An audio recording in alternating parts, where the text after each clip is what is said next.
वालेकुम everyone, welcome to my channel all about life by R. क्या हाल हैं सबके। आज का व्लॉग जो मैं स्टार्ट करने लगी हूँ वो बड़ी ईद की चांद रात से है। तो यहाँ पे कुछ चीज़ें रह गई थी तो हम शॉपिंग करने आए हुए थे और बारिश बड़ी प्यारी हो रही थी, बहुत खूबसूरत मौसम था। स्टिल इन दिनों तक भी हमने शादी की कोई ख़ास शॉपिंग नहीं की थी।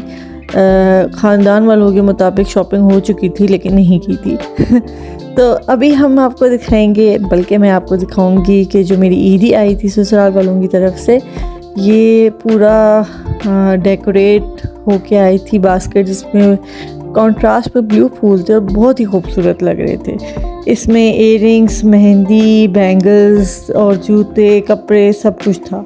तो मुझे ईदी में जो आई थी उसमें मैक्सी मिली थी ब्लैक कलर की, और इयररिंग्स भी ब्लैक कलर के थे और जूते भी, जैसा कि आप देख सकते हैं बहुत ही खूबसूरत लग रहे हैं। अच्छा जी, तो कुछ टाइम के बाद मेरे इन लॉज ने भी आना था। तो उसके बाद जो ईद के कुछ दिन बाद मेरा भाई हज से वापस आ रहा था अपनी वाइफ के साथ, तो उसकी वेलकम के लिए जो है हमने डेकोरेशन स्टार्ट कर दी थी रात के टाइम, और बैलून्स फुलाए थे और सब कुछ। ये काम मेरी बड़ी बहन ने किया था, जो कि हम लोग बड़े लीस्ट इंटरेस्टेड हैं, और डेकोरेशन और इन चीज़ों का काम मेरी बहन ही करती है।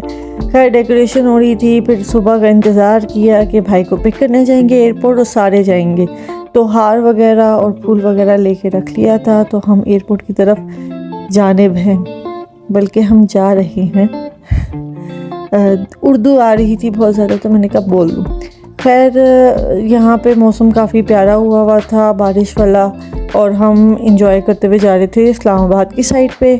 और बहुत ज़्यादा मतलब एक्साइटेड थे। ज़ाहिर बात है, एक हमारे फैमिली में ऐसे कोई गया हज के लिए, और वैसे तो ख़ानदान में गए हैं, लेकिन फैमिली में जो स्पेशली गया, भाई गया, और उसके एक्सपीरियंस, उसकी स्टोरीज़ वो सुनने के लिए काफ़ी एक्साइटेड थे। तो ये भी देखना चाह रहे थे कि वहाँ क्या क्या हुआ और कैसे मैनेज किया सब कुछ।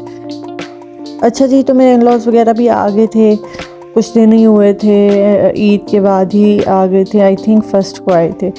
तो इसके अलावा बाकी ताया ताई आए वेलकम करने के लिए, और एयरपोर्ट में हम काफ़ी देर वेट करते रहे, बहुत वेट किया, 1-2 घंटा, और बहुत रश था, बहुत मुश्किल से खड़े हुए थे, जगह नहीं थी बैठने की। लेकिन बस हम वेट करते रहे कि कब आएगा, कब मुलाकात होगी।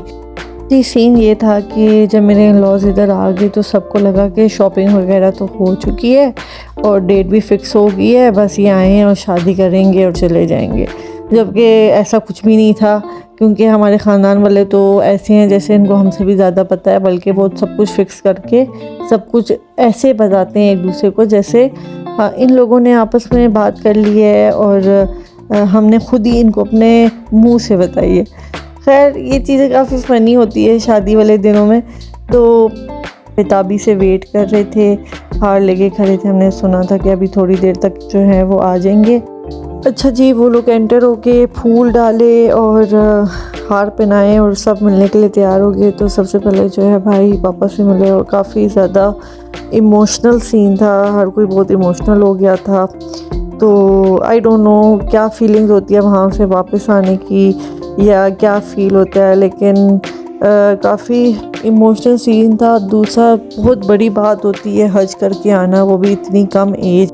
सबको मौका दे कि हम हज कर सकें, अल्लाह अपने घर बुलाए, आमीन। और आप जैसे कि देख सकते हैं बहुत ज़्यादा रश था कि खड़े होने की जगह नहीं थी। तो उसके बाद हम लोग फ्रेस्को गए नाश्ता लेने के लिए, और यह आप अंकल देख रहे हैं, यह भी पूरी उठा के घुमाएंगे क्योंकि इनको पता चल गया था कि मैं वीडियो बना रही हूँ। अच्छा जी, अब वीडियोस जो पोस्ट होंगी वो काफ़ी दिनों के बाद की है, जब भाई हज से आ गया था, और काफ़ी 20 डेज़ के बाद जो है हम लोगों ने डिसाइड शादी की डेट फ़िक्स करेंगे। ख़ानदान वालों के मुताबिक हमारी डेट फ़िक्स भी हो गई थी और हर चीज़ डिसाइड कर ली थी, लेकिन असल में ऐसा कुछ भी नहीं था। काफ़ी कन्फ्यूजन चलती रही है, इवन के लास्ट मोमेंट तक जो है डेट प्रॉपर फ़िक्स नहीं हुई थी। तो अभी जो मैं पोस्ट करूँगी वो कंपाइल होगा शॉपिंग का, और जो कुछ भी है। हम इन दिनों घर भी देख रहे थे और शॉपिंग पे भी जा रहे थे, बहुत कुछ चल रहा था, तो आप देखें और एंजॉय करें। जी, तो फिर क्या हुआ कि महीने मतलब अगस्त से स्टार्ट के दिनों में जब मेहमान नहीं आए थे, तो तब हमने अपनी शॉपिंग फाइनलाइज़ की थी फिर भी स्टिल चीज़ें रह जाती है जैसे कि आप जानते हैं। तो गांव वाले कपड़े लिए हमने, नॉर्मल जो पहनने वाले होते हैं वो, और जूते वगैरह, बैग्स वगैरह, पीको करवानी थी, फिर शेरवानी सेलेक्ट की, फिर लहंगा सेलेक्ट किया, उसके अलावा जो है ज्वेलरी। मतलब इतने ख्वार हो गए थे ना हम लोग कि हम लोग को रोज़ जाना पड़ रहा था। और डेट फिर भी कंफ्यूजिंग थी कि अगस्त के स्टार्ट में रखनी है या अगस्त के मिड में रखनी है, उसमें भी एक्सट्रीम कंफ्यूजन हो रही थी। आसिम जोफ़ा का ड्रेस मैंने यहाँ ऑर्डर किया हुआ था काम वाला, तो जिस पे काम हुआ हो, तो ड्रेस का कलर पिंक था। आसिम जोफ़ा के ड्रेसेस बहुत प्यारे होते हैं नो डाउट, बट इसके कलर जो है ना काफ़ी डल होते हैं। अगर आप ग्रीन नज़र आ रहा है आपको बड़ा ब्राइट सा, या येलो बड़ा ब्राइट सा नज़र आ रहा है, या पिंक या रेड, सब कलर्स बहुत डल होते हैं। मैं ऑलरेडी इसके 2-3 कलर्स ले चुकी हूँ, सारे बहुत डल थे लेकिन थे बहुत खूबसूरत।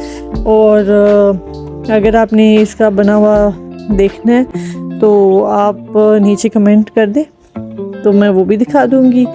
फिर उसके अलावा मैं अभी आपको दिखाती हूँ शेरवानी वगैरह, और उससे पहले एक और ड्रेस दिखाती हूँ जो कि गुल अहमद से लिया था। मैंने सिलवाया नहीं क्योंकि उसका प्रिंट थोड़ा डिफरेंट था, और ये वाला गुल अहमद का था जो मैंने सिलवाया नहीं था। इसका आप देख सकते हैं, मैं आपको इसका गला दिखाऊंगा, काफ़ी ग्लिटरी शाइनी टाइप सा था।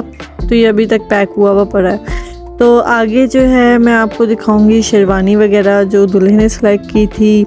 और स्टार्ट की शेरवानियाँ थोड़ी अजीब लग रही थी क्योंकि वो काफ़ी खुले साइज़ की थी, उनके पास कस्टम जो पड़ी हुई थी। तो वो एक स्मार्ट आदमी जब खुली शेरवानियाँ पहने तो वो मोटा लगता है। खैर एंड में एक ब्लैक कलर की बड़ी ही खूबसूरत शेरवानी सेलेक्ट की, और उसके ऊपर जो है जो कुल्ला था वो था राजस्थानी टाइप का, जो बहुत रॉयल लुक दे रहा था। साथ साथ हम लोग फर्नीचर भी देख रहे थे, बहुत कुछ चल रहा था, बहुत ही मतलब हालत हुई हुई थी। और अच्छा, दूसरी टेंशन ये स्टार्ट हुई हुई थी कि मुझे कोई ब्यूटी पार्लर नहीं मिल रहा था ना, मैं डिसाइड कर पा रही थी कि कोई अफोर्डेबल कोई अच्छा मिल जाए। तो फेशियल भी करवाना था, मैनिक्योर पेडिक्योर, बहुत सारी चीज़ें, हेयर डाई वगैरह, तो बहुत सारे काम करने के लिए थे। तो मेहंदी का भी डिसाइड करना था कि मेहंदी किससे लगवानी है, और मेहंदी तो ये लोग ऐसे एक्सपेंसिव लगाते हैं कि मेहंदी नहीं है, पता नहीं गोल्ड का काम कर रहे हैं हाथों के ऊपर, ठीक है। तो ये बड़े इश्यूज हुए थे। तो जो मैंने ब्यूटी पार्लर सेलेक्ट किया था ना, आप यकीन करें, मैं शादी वाले रोज़ जिस दिन मेकअप करवा के आई थी ना, मैं रो रही थी गाड़ी में बैठ के कि इस औरत ने मेरा इतना गंदा मेकअप किया। तो ये लोग जो डिप्लेक्स वाले हैं, डिप्लेक्स बहरिया फेस 2 नहीं फेस 7, इतने आप ऐसा लगता है जैसे कोई लोकल बंदा बैठा दी है, और लोकल लड़की थी, ठीक है। और इतना अनप्रोफेशनल एटीट्यूड, इतना अनप्रोफेशनल तरीके से मेकअप किया, स्टेप बाय स्टेप। तो सबको पता होता है, सारे यूट्यूब की वीडियोस देखते हैं तो उनको पता होता है कैसे मेकअप होता है, लेकिन जिस तरह वो कर रही थी, डिज़ास्टर। खैर ये वाली ज्वेलरी मैंने पसंद की थी लेकिन मैंने ली नहीं क्योंकि फजूल की एक्सपेंसिव थी। तो एंड में मैंने ये ज्वेलरी पसंद की, और आप बताएं आपको कैसी लगी। तो मैं स्टोरी सुना रही थी आपको ब्यूटी पार्लर वाली, आपको मैं क्या बताऊं, बहुत दुखी हूँ मैं। सेटिंग स्प्रे भी नहीं किया था, और ऐसे ही बस कुछ देर के बाद मेरा मेकअप उतरने लग गया था। इवन कि मैंने उनको बोला भी था कि सेटिंग स्प्रे कर दें, लेकिन उसने नहीं किया। मेरा बस चले तो मैं इनकी शॉप बंद करवा दूँ, ब्यूटी पार्लर बंद करा दूँ। इतना फजूल पैथेटिक मेकअप किया था, और मैं आप लोगों को रेकमेंड बिल्कुल भी नहीं करूँगी कि आप उधर से करवाएं डिप्लेक्स से, आपका स्पेशल दिन ख़राब हो जाएगा। बाकी की स्टोरीज़ आपको अगले व्लॉग में बताऊँगी कि मेरे साथ क्या क्या हुआ। बड़ी दुखी दुल्हन थी इन कामों के पीछे, अकेले मैनेज कर रही थी। तो अभी के लिए अल्लाह हाफिज़।